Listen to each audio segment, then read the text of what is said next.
Paniquée, la femme essaie d'enlever son manteau, mais un mystérieux inconnu referme le couvercle de protection de la piscine. La femme se débat de toutes ses forces pour remonter à la surface. Mais son manteau la retient et elle peut plus bouger. Et même si elle finit par se libérer, elle découvre que le couvercle est complètement fermé, et elle est sur le point de mourir asphyxiée. Alors elle cherche une autre sortie, et à force de fouiller elle repère une vitre transparente. Sans réfléchir, elle se met à taper dessus. Et pile quand Anna est sur le point de suffoquer, une femme dans la pièce remarque la scène, et la sort vite fait de là. Même si elle a sauvé sa peau de justesse, Anna en a encore des sueurs froides. Elle pige pas qui a voulu la tuer. 2 jours plus tôt, Anna, en tant que journaliste, est invitée au dîner de charité d'une milliardaire. Cette dernière est atteinte d'une maladie incurable et il lui reste peu de temps. Alors elle a créé une fondation caritative. Et le mari de la milliardaire a invité plein de personnalités de tous horizons. Tout le monde pense que ça va se dérouler sans accroc. Ce soir-là, en allant vers la salle de réception, Anna tombe par hasard sur son ex. Et pour éviter tout malaise inutile, elle ouvre la porte de la chambre numéro 10 et entre. Et là elle tombe sur une femme blonde. Anna reste figée un instant puis s'excuse vite fait. Mais l'autre sans un mot retourne dans la salle de bain. En voyant ça, Anna préfère partir en vitesse. Mais elle sait pas que cette rencontre va lui attirer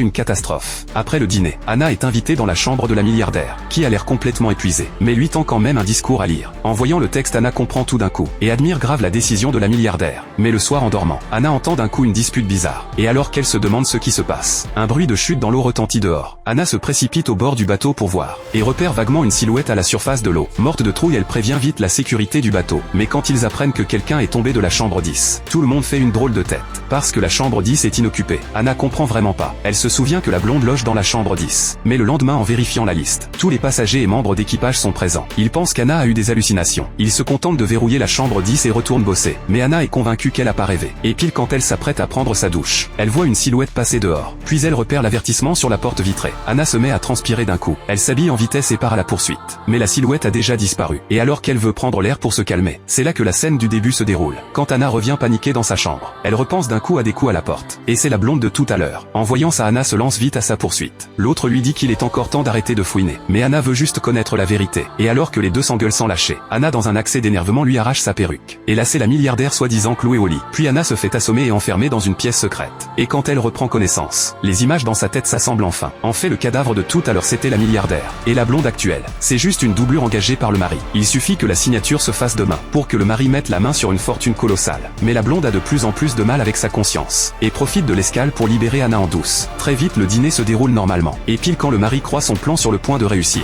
Anna surgit d'un coup et lui arrache le micro, et lit le vrai testament de la milliardaire. Les invités présents en restent bouche bée. En voyant que ça tourne mal, le mari prend la blonde en otage, et compte s'enfuir avant l'arrivée de la police. Mais le chef de la sécurité est déjà au courant de tout.